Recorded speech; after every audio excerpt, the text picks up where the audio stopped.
우리가 이제 방금 읽은 본문은 드디어 가나안 땅에서의 첫 번째 전쟁을 보여줍니다. 본격적으로 오늘 이야기를 좀 들어가기 전에 지금까지 해왔던 이야기들을 조금 리마인드 해볼게요. 우리가 여호수아서를 계속해서 예수님은 과연 이 책을 어떤 식으로 읽으셨을까, 이런 생각으로 우리가 바라보고 있습니다. 그래서 여호수아서가 단순하게 사실을 기록한 역사 사실물이 아니라 안식의 땅을 취하고 안식의 삶을 누리기 위한 그런 영적 전쟁을 어떻게 할 것인가에 대한 그런 내용을 전해주고 있는 신학적 이야기로 저희가 대하고 있었죠. 그래서 진정한 안식을 주신 존재는, 여호수아는 일시적 안식을 주었지만 진정한 안식을 주신 분이 예수님이라고 소개를 했고요. 또 여리고 성벽에 살고 있었던 라합 이야기를 우리가 보면서 사실은 우리 모두가 라합이었다, 악의 심장부에 살고 있었던 바로 우리가 라합이었다라는 사실을 설명하기도 했습니다. 특히 또 요단 강물을 가르고 건넜던 사건은 예수님이 십자가 세례, 그 십자가의 세례를 받으신 그 내용이었고, 그분과 똑같이 우리 역시도 죽고 살아나는 방식으로 우리가 그분의 삶에 참여하게 되었다는 그런 이야기라고 저희가 설명을 했습니다. 또 그런 면에서 아무리 물이 통제되고 있다고 해도 여전히 금방이라도 쏟아질 것처럼 보이는 그런 모양으로 우리 주변에서 발견되고 있기 때문에 우리는 끝까지 믿음을 통해서만 이 마른 땅을 건너는 영적 전쟁을 해야만 한다고 얘기를 했어요. 그러니까 하나님 나라가 이미 왔지만 아직 그 나라가 완전히 온 것이 아니기 때문에 그럴 수밖에 없었죠. 그리고 지난주에 우리는 여호수아가 여리고 근처에서 칼을 빼들고 서 있는 여호와의 군대 장관을 만나는 장면을 보았습니다.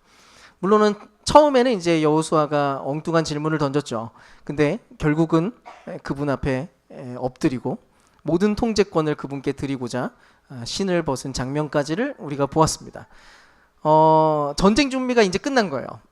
지금까지 있었던 이 모든 이야기들은 이 전쟁이 과연 어떤 전쟁이고 이 전쟁은 결국 어떤 방식으로 이기게 되는지를 설명해 주는 그런 모든 이야기들이었습니다.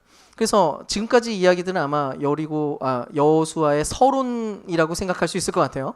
그리고 이제 본론으로 들어가게 됩니다. 이제 앞으로 우리가 나눌 이야기가 설명하려고 하는 것은 이런 내용이 될 거예요. 오케이, 예수님께서 승리하신 거 잘 알겠습니다. 예수님이 이제 다 승리했다는 거죠.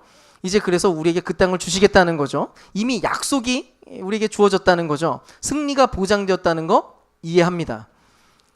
근데 어쨌든 우리는 싸워야 되는데 이제는 그럼 어떻게 싸워야 됩니까? 대체 어떻게 해야 나도 그 승리에 참여할 수 있고 이길 수 있습니까? 결국은 내가 그 삶을 누려야 되는 거 아닙니까? 안식의 땅에 들어와서 그 안식을 결국은 내가 누려야 되는 거 아닌가요? 그것을 경험해야 되는 거 아닙니까? 대체 어떻게 그것을 경험할 수 있습니까? 바로 거기에 대한 이야기들입니다. 그러면 이제 이 이야기에서 피하 식별부터 좀 해보겠습니다. 우리가 대체 무슨 싸움을 하려고 하는지에 대해서 좀 이해를 해야 돼요. 오늘 여리고성이라고 하는 이 내용이 대체 어떤 의미를 가지고 있을까요? 사실 여호수아서는 여리고성을 정복하는 이야기의 지면을 엄청 많이 할애하고 있습니다. 그러니까 여리고 얘기가 계속 나와요. 지금까지 계속 여리고에서 있었던 일들이거든요. 여리고성을 둘러싸고 지금까지 계속 이 많은 얘기들을 해왔습니다. 여리고는 가나안 동쪽의 국경에 위치해 있었는데 약속의 땅을 정복하기 위해서는 반드시 지나가야만 하는 첫 번째 관문이었습니다. 실제로 기독교 안에 매우 오랫동안 해석되어 온 해석의 전통이 있어요. 여리고를 보통 어떤 식으로 읽어왔냐면 이렇게 얘기했습니다. 세상, 육신, 마귀. 그러니까 여리고가 곧 세상이다. 여리고가 곧 우리의 육신이다. 여리고가 곧 마귀다. 여호수아서 안에서 안식을 누리지 못하게 만드는 최강의 적으로 실제로 그려지고 있습니다. 가장 강력한 적. 인간의 힘으로는 절대로 무너뜨릴 수 없을 것처럼 보이는 난공불락의 요새처럼 실제로 그림을 그리고 있고 바로 그런 메시지를 우리에게 주고 있습니다. 거기다가 1절을 한번 읽어볼게요. 우리 1절 말씀 한번 다시 읽어보겠습니다. 시작. 여리고성은 이스라엘 자손을 막으려고 굳게 닫혀 있었고 출입하는 사람이 없었다. 실제로 우리가 예수님을 믿을 때 우리는 하나님 나라가 이미 시작됐다는 것을 고백합니다. 자, 우리가 예수님을 받아들이고 우리가 하나님 나라의 복음을 이렇게 믿었을 때 하나님 나라가 왔다는 것을 우리는 믿음으로 진짜로 고백합니다. 그 나라가 시작되었습니다. 예수님께서 마침내 그 일을 이루셨습니다. 진정한 안식이 우리에게 임했습니다. 하나님의 풍성한 사랑과 은혜가 이미 우리에게 주어져 있습니다. 노래합니다. 근데 우리가 막상 그렇게 신앙 안으로 딱 들어오자마자 우리의 감격을 막아서는 것들이 우리 앞에 막 보이기 시작한다는 거예요. 그게 막 생깁니다. 우리는 분명히 고백했다고요. 예전에 나는 이미 그리스도 안에서 죽었어. 진정한 내가 회복되고 마침내 그리스도를 온전히 닮은 나의 진정한 모습, 그 부활한 나의 모습이 주님과 함께 하늘에서 일어났어. 나는 새로워졌어 라고 했어요. 근데 우리가 정작 살다 보면 너무 충격적인 장면을 목격하게 되는 거예요. 어떤 충격이요? 내 안에 현존하고 있는 죄, 자기 자신을 직면하기 시작해요. 자기 중심성의 성벽이 여전히 나를 꽁꽁 싸매고 있다는 사실을 내가 발견하게 됩니다. 왜 난 이 모양일까? 난 예수님을 믿었는데 왜 난 이 모양일까? 왜 난 이 정도밖에 안 될까? 나는 그냥 옛날과 똑같은데? 예수님을 믿기 전이나 예수님을 믿은 후나 별반 다를 바가 없는 것처럼 보이는데? 실제로 그런 부분에서 우리가 뭔가 안 된다고요. 계속해서 진다고요. 그러면서 우리가 믿음이 점점 희미해지기 시작합니다. 안 되겠는데 이건? 이거는 못 이기는 건데? 예수님을 믿어도 안 되는 건 안 되는 거구나. 이것까지 무너뜨리는 건 불가능하구나. 그야말로 난공불락으로 보이는 그런 내 자아, 도무지 바꿀 수 없을 것처럼 보이는 무언가가 실제로 우리 눈앞에 발견되고 나 자신 안에서도 그것들을 계속해서 목격하게 된다는 겁니다. 여러분, 여리고가 바로 그것을 상징하고 있어요. 아무리 예수님을 믿어도 우리가 신앙생활을 시작하고 신앙생활 안에 몇 년을 신앙생활을 우리가 지속해 왔다고 할지라도 실제로 보인다고요. 도무지 넘어설 수 없을 것처럼 보이는 무언가, 절대로 해결할 수 없을 것처럼 보이는 무언가가 발견된다는 것입니다. 생각만 해도 어느 순간부터는 전의가 상실됩니다. 포기. 이런 생각이 드는 거예요. 예수님 믿어도 이 성격은 안 고쳐질 거야. 이건 뭐 어쩔 수 없어. 나 원래 이런 걸 뭘 어떡하겠어. 이 문제는 절대로 해결할 수 없어. 돈, 물질적 이런 개념들, 그거는 불가능해. 아무리 다짐해도 계속해서 또 짓는 습관적인 죄들이 있고요.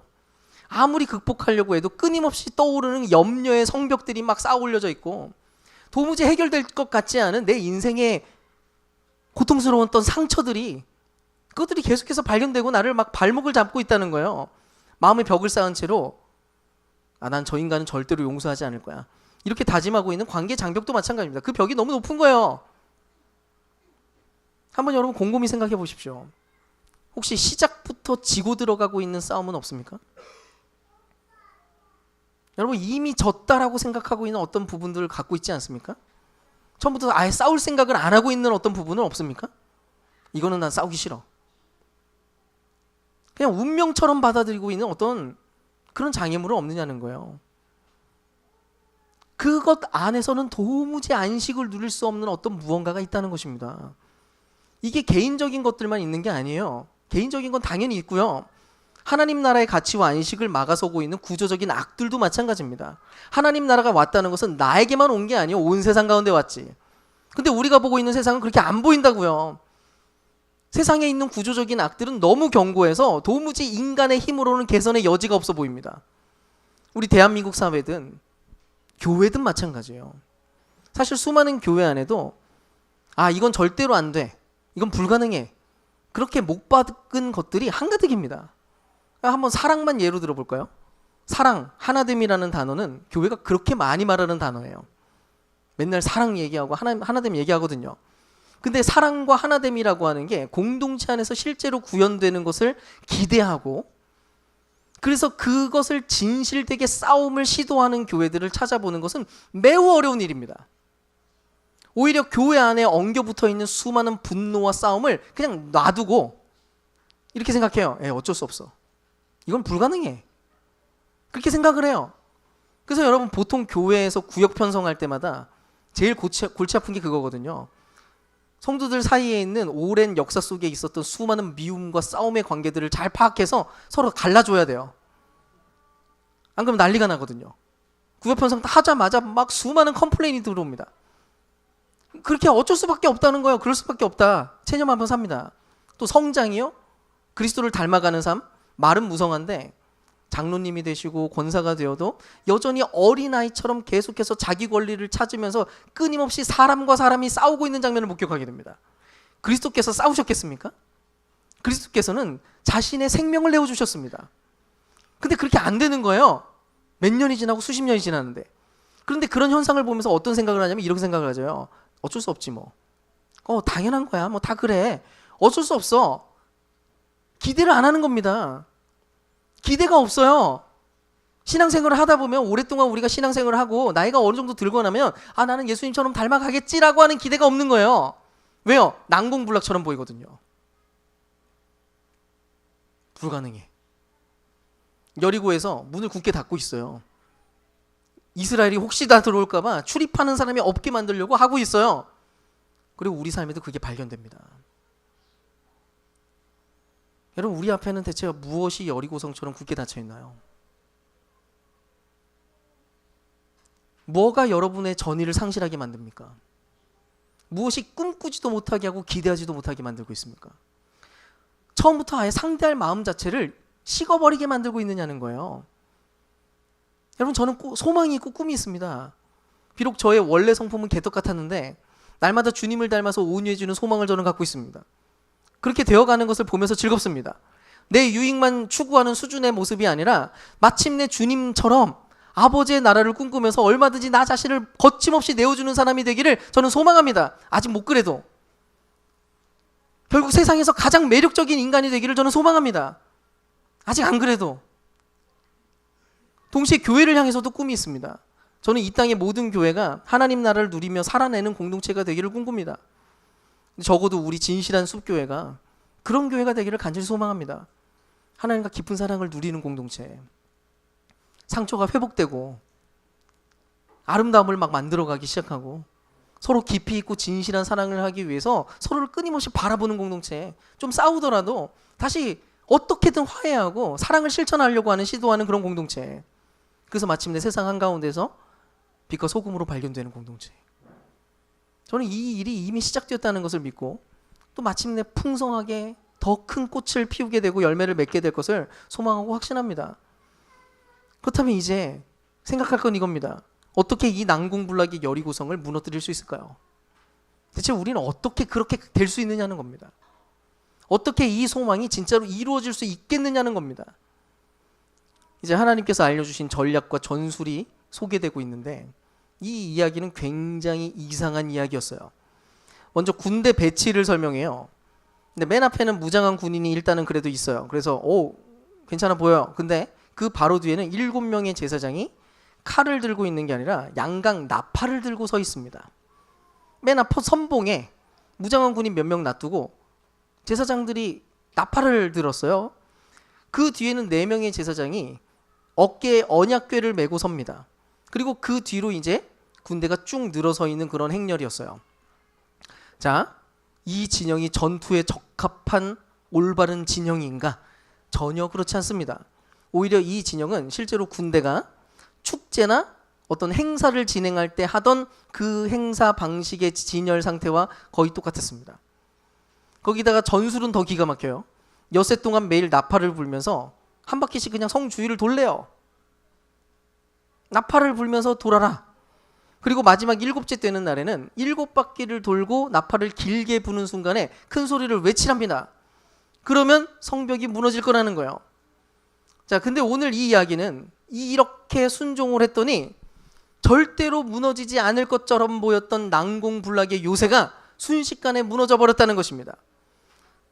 대체 하나님은 왜 이런 식으로 전쟁을 하게 만들었고 지금 이 이야기는 우리에게 뭘 말하고 싶은 걸까요? 한번 차근차근 살펴볼게요. 일단 이 전략에는 계속 7이라고 하는 숫자가 나부끼고 있습니다. 계속 7, 7, 7 등장해요. 7제사장, 양강나팔 7개, 7일 동안 돌고 마지막 7번째는 7바퀴를 돌면서 하게 됩니다.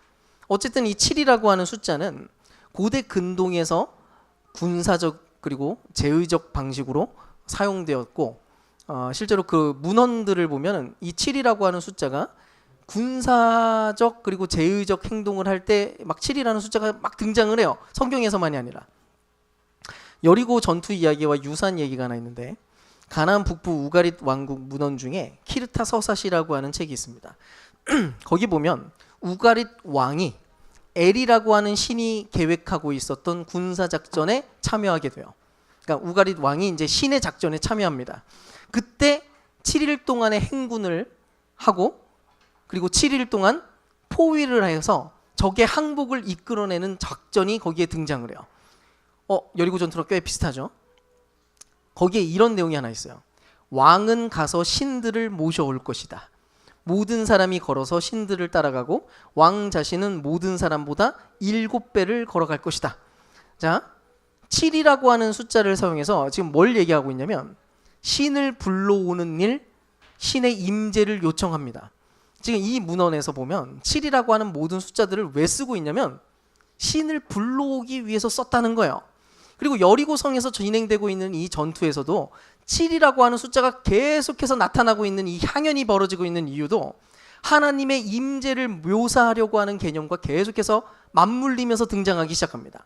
행군하는 내내 그래서 나팔을 불게 하는데요. 이 나팔을 불게 하는 내용도 똑같습니다. 출애굽기 19장을 보면 하나님이 시내산에 임재하실 때 나팔을 붑니다. 그리고 레위기 25장 9절에서도 궁극의 안식의 날, 마침내 참된 안식이 찾아왔다고 외치는 그 선포의 날, 바로 희년의 날에 나팔을 붑니다. 한마디로 나팔을 분다는 건 뭐냐면 하나님이 임재하신다, 그분이 임재하시고 마침내 여기 안식이 임한다라고 하는 것을 표현하는 바로 그 퍼포먼스였어요. 나팔을 불면서 하나님의 임재가 나타나는 거죠. 여호수아 6장 5절을 보면 근데 마지막 순간에는 어떻게 하냐면 평소에는 나팔을 계속 불어요. 그러다가 마지막 순간에는 나팔을 길게 불라고 얘기합니다. 길게 불면 와 소리를 치래요. 이 이야기는 출애굽기 19장 13절에 나오는데요. 같이 한번 읽어보겠습니다. 시작. 그러한 사람은 아무도 손을 대지 말고 반드시 돌로 치거나 활을 쏘아서 죽여야 한다. 짐승이든지 사람이든지 아무도 살아남지 못할 것이라고 일러라. 그러나 사냥 뿔나팔 소리가 길게 울릴 때에는 백성이 산으로 올라오게 하여라. 아멘. 자, 이게 어느 장면이냐면 시내산 임재하던 그때 장면이에요. 굉장히 재밌는 장면인데 이때 시내산 안에는 하나님의 임재가 가득해가지고 계속 나팔을 불었어요. 하나님의 임재 때문에 나팔 소리를 계속 불게 합니다. 왜 나팔 소리를 불었는지 아세요? 오면 죽어, 큰일 나. 절대 못 오게 하기 위해서 나팔을 계속해서 불었습니다. 너희들 여기에 함부로 접근하다가는 죽을 수밖에 없어. 왜? 지금 여기에는 하나님이 임재하고 있거든. 근데 갑자기 마지막 순간에 나팔을 길게 울릴 때는 갑자기 뭐라고 얘기해요? 여전히 그분이 임재하는 공간이기는 한데 이때는 백성들이 다 같이 산으로 들어올 수 있다는 거예요. 마침내 거룩하게 성별되어서 백성들마저도 성별되어서 하나님 앞에 서게 만드시고 그 하나님의 임재 한가운데로 모든 백성들이 참여하게 만드는 어마어마한 순간이었던 겁니다. 그래서 여리고성을 다 돈 뒤에 나팔 소리를 계속 울리면서 돈 뒤에 마지막 순간에는 백성들이 다 함께 소리를 지르고 그 무너진 성 안으로 막 뛰어들어가는 거예요. 자, 그럼 잘 보세요. 이 여리고성의 이 전투, 이 전략이 뭘 의미하는지 이해가 되십니까? 만약에 우리 눈앞에 보이는 난공불락의 성을 무너뜨리고 싶다면 방법은 이것뿐이라는 것입니다. 내 힘과 내 노력으로 극복해 보려고 시도한다고 되는 문제가 아니라 오직 하나님의 임재가 나타날 때, 오직 하나님께서 그곳에 임하실 때 이 성이 무너진다는 이야기입니다. 마침내 하나님께서 여리고성에 임재하시고 이 성이 하나님 안에서 거룩하게 성별되고 그 주위를 돌고 있던 이스라엘마저도 하나님 앞에 성별되는 바로 그때 죄와 모든 악의 상징, 난공불락의 요새, 우리의 전의를 상실하게 만드는 모든 견고한 진과 자기 중심성이 무너지고 소멸될 수 있다는 이야기를 지금 하나님께서 이 이야기를 통해서 우리에게 전해주고 있는 거예요. 그럼 이제 우리가 궁금한 게 있어요. 이 이야기에 그러면 우리가 참여한다는 것은 대체 어떤 의미일까요? 대체 어떤 방식으로 우리가 이 이야기에 참여할 수 있을까요? 어떻게 우리의 상황에서 우리가 만나고 있는 여리고를 우리는 무너뜨릴 수 있을까요? 딱 세 가지로 나누어서 설명하려고 하는데요. 첫 번째는 우리 역시도 새롭게 나팔 소리를 들어야 된다는 것입니다. 이스라엘이 성을 도는 내내 제사장들은 나팔을 불어야만 했어요. 이미 말한 대로 그때 불던 나팔은 하나님의 임재를 경고하기 위한 나팔 소리였습니다. 경고 신호였어요. 그 왜 경고입니까? 하나님께서 이 땅 가운데 임한다는 것은 죄인들에게는 심판과 다름없는 소식이었어요. 죄와 악이 가득한 자리에 하나님의 임재가 나타나면 모든 것이 파멸되고 죽습니다. 이거는 심판의 경고였어요. 근데 마지막 순간에는 아까 다른 나팔 소리가 들렸다고 했어요. 마지막 나팔 소리에서는 문득 나팔이 길게 울려 퍼집니다. 그때는 심판이 아니라 모두가 그 안에 참여해도 좋다라고 하는 구원의 소식으로 이것이 변하기 시작했다는 거예요. 지금 이 이야기가 무슨 말인지를 생각해 보세요. 두 나팔 소리. 하나는 심판의 나팔, 경고의 나팔이고요. 또 하나는 구원의 나팔. 얼마든지 하나님 안에 임재해도 좋다고 하는 구원의 나팔 소리였습니다. 근데 이 나팔 소리가 복음 안에서 두 개가 만났다는 거예요. 원래는 심판의 나팔이 계속 울려 퍼지다가 구원의 나팔이 불렸는데 이제는 마침내 이 두 나팔 소리가 동시에 공명하기 시작했다는 것입니다. 예수 그리스도의 십자가 아래에서 심판과 구원의 소식이 동시에 중첩되어 버렸거든요. 그분은 임마누엘 하시기 위해서 이 땅 가운데 오셨고 마침내 우리와 영원토록 함께하기 위해서 죄와 악에 연루된 인간이 마땅히 당해야 될 심판을 그분이 직접 대신 담당하시고 그렇게 우리를 구원하셨기 때문입니다. 그래서 우리가 여리고를 상대하면서 여러분 우리가 매일 들어야 될 것은 이 심판과 구원의 나팔 소리입니다. 이게 뭐냐면 바로 참된 복음의 선포인 거예요. 싸워라, 힘내라. 예수님 믿는 사람답게 열심히 살아내십시오. 그거 아니고요. 그런 율법주의적인 선포를 듣는 게 아니라 그분이 이미 이 땅 가운데 모든 악과 죄를 심판하셨고 이미 구원하셨다고 하는 그 소식, 이미 임한 승리의 선포를 우리가 매일매일 듣는 일인 것입니다. 내가 잘 싸워내야 이기는 것이 아니라 주님이 이미 승리를 주셨다는 선포를 끊임없이 받아들이는 일이 우리에게 필요하다는 거예요. 그래서 루터가 뭐라고 얘기했냐면 우리는 매일매일 복음을 필요로 한다라고 얘기합니다. 우리는 매일 복음이 필요하다. 우리는 매일 복음이 들려져야만 한다. 왜요? 실제로 우리가 삶을 살아가는 동안 왜 여리고가 갑자기 크게 보이냐면 내 힘으로 이것을 무너뜨려야 된다는 생각이 우리를 사로잡기 때문입니다. 끊임없이 우리는 유혹에 빠집니다. 내 힘으로 살아가려고 하는 유혹. 우리가 풍성한 삶의 기초를 배울 때 제일 먼저 배우는 게 뭐냐면 이거예요. 매일 아침마다 고백하고 선포해야 되는 복음의 선언이 있습니다. 하나님이 나를 그리스도 안에서 용납하셨습니다. 나는 그리스도 안에서 이미 특별한 존재가 되었습니다. 나는 그리스도 안에서 새로운 가족 공동체가 되었습니다. 이 고백을 매일매일 내어드리고 또 스스로에게 계속해서 들려줘야 되는 거예요. 복음을 나에게 적용하기 위한 세 가지 문장일 뿐입니다. 이것이 복음으로 살아가기 위한 가장 중요한 기본기예요. 그분이 나를 이미 용납했고 받아들였고 그래서 나는 이미 특별한 존재가 되었고 내가 특별한 존재가 되기 위해서 애를 쓰는 게 아니라 그분이 그렇게 만들었고 하나님을 아버지로 둔 가족 공동체 안으로 내가 들어오게 되었다. 이미 복음 안에서 이루어진 새로운 놀라운 일들을 내가 믿음으로 그것을 붙드는 것입니다. 우리 앞에 계속해서 그 나팔 소리가 들려야 된다고요. 여리고를 계속해서 도는 내내 이 나팔 소리는 멈추지 않았습니다. 내내 계속해서 나팔 소리를 들으면서 행군했습니다. 그 나팔 소리를 우리가 계속해서 들으면서 생각해야 되는 거예요. 그래, 하나님이 임재하고 계시지. 그래, 하나님이 여기 계시지. 나는 이미 특별한 존재가 되었지. 그래, 이미 모든 악은 힘을 잃어버린 거지. 여러분 부디 그분이 서 계신 곳에, 그분이 임재하시는 이곳에 더 이상 악이 있을 수 없다는 것을 기억하시기를 바랍니다. 그분이 나팔을 부시고 빛으로 비추실 때 어두움 물러가는 거예요. 그게 첫 번째 전략입니다. 나팔을 계속해서 듣게 해라. 복음의 선포 앞에 우리가 계속해서 서는 겁니다. 두 번째 전략이 있어요. 두 번째는 침묵할 때와 외쳐야 될 때를 구분하고 적극적으로 그 안에 참여하는 것입니다. 10절을 한번 또 읽어볼까요? 같이 읽겠습니다. 시작. 함성을 지르지 말아라. 너희 목소리가 들리지 않게 하여라. 한마디도 입 밖에 내지 말고 있다가 내가 너희에게 외쳐라 하고 명령할 때 큰 소리로 외쳐라. 자, 이건 한마디로 우리가 영적 전쟁을 수행할 때 때때로는 침묵이 필요하고요. 또 어떤 때는 담대한 선포가 필요하다는 것을 보여줍니다. 근데 사실 우리는 보통은 침묵이 별로 익숙하지 않은 사람들입니다. 침묵이 사실은 우리한테 굉장히 불편한 사람들입니다. 근데 여리고 주변을 이 사람들이 6일 동안 걷는 동안 나팔 소리는 끊임없이 울렸지만 군대는 침묵하는 이 대조적인 장면을 보게 됩니다. 즉 사람의 생각과 고민과 계획은 감춰지고 오직 복음의 선포와 하늘의 진동만이 그 여리고를 도는 동안 내내 그것만 가득했다는 거예요. 그런 면에서 여러분, 우리가 나팔 소리를 똑바로 듣고 잘 듣기 위해서라도 우리는 침묵부터 다시 배우고 연습할 필요가 있습니다. 저희가 지금 최근에 진행하고 있는 렉시오 디비나가 좋은 도구가 된다고 생각하는데요.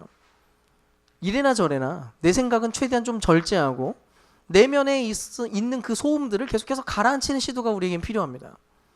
조용하고 개인적인 시간과 공간에서 하나님의 세미한 음성을 듣기 위해서 가만히 있어 보는 시간들이 우리에겐 필요해요.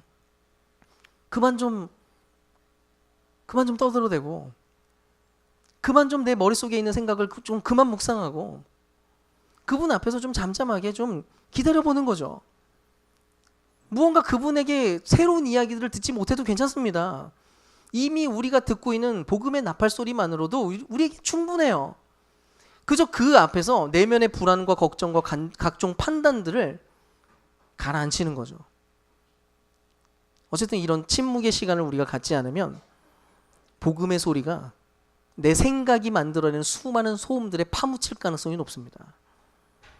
복음을 내가 듣고 있다고 생각하는데 여러분, 복음 안 듣는 때가 많아요. 복음 앞에 안 섭니다. 내면의 소리가 너무 커서. 근데 반대로 우리가 또 큰 소리로 외쳐야 될 때가 있어요. 그때는 힘을 다해서 외쳐야 됩니다. 여호수아서에서 백성들이 외쳤던 외침은 테루아라고 하는 히브리어 단어를 쓰고 있는데, 이 단어는 실제로 예배할 때, 찬양할 때, 그리고 승리 함성을 부를 때 쓰였던 단어예요. 그래서 그 외침 속에서 마침내 악이 물러가고 정복되는 일이 벌어졌죠. 아마 우리가 침묵한 가운데서 나팔 소리를 들으면서 걷다 보면 문득 하나님이 우리에게 주시는 신호와 사인들을 발견할 때가 있을 겁니다. 하나님의 사랑과 은혜로 우리가 충만해져서 임재에 사로잡힌 그 상태로 무너진 여리고성을 향해서 진격하기 위해서 하나님이 사인을 주실 때가 있을 거예요. 아마 그때 복음을 선포해야만 할 때도 있을 것이고요. 명백한 불의 앞에 대항해서 우리가 목소리를 높여야 될 때도 있을 거고요. 또 어떤 때는 하나님을 향한 감격과 소망의 찬양을 불러야 될 때도 있을 겁니다. 그럴 때 신호와 사인을 무시하지 말고 용기와 힘을 다해서 여러분이 직접 거기에 참여해 보는 겁니다. 그럴 때 우리 앞을 가로막고 있는 견고한 성이 무너지는 것을 우리가 목격하게 될 거예요. 물론 이 얘기는 할 얘기가 많지만 어쨌든 다양한 시도들을 우리가 할 필요가 있습니다. 또 마지막으로는 믿음으로 인내하면서 끝까지 걸어가는 것입니다. 하나님은 즉각적인 승리를 주신 게 아니라 이스라엘 백성들이 7일 동안 돌게 만드셨습니다. 7은 완전수였죠. 7일 동안 계속해서 지속해야만 했습니다. 그리고 6일 동안은 아무 일도 일어나지 않다가 마지막 7일째가 돼서야 비로소 안식이 찾아왔습니다. 그래서 어쩌면 우리도 6일을 걸어가는 동안 끊임없이 의심과 회의감에 사로잡힐지 모릅니다.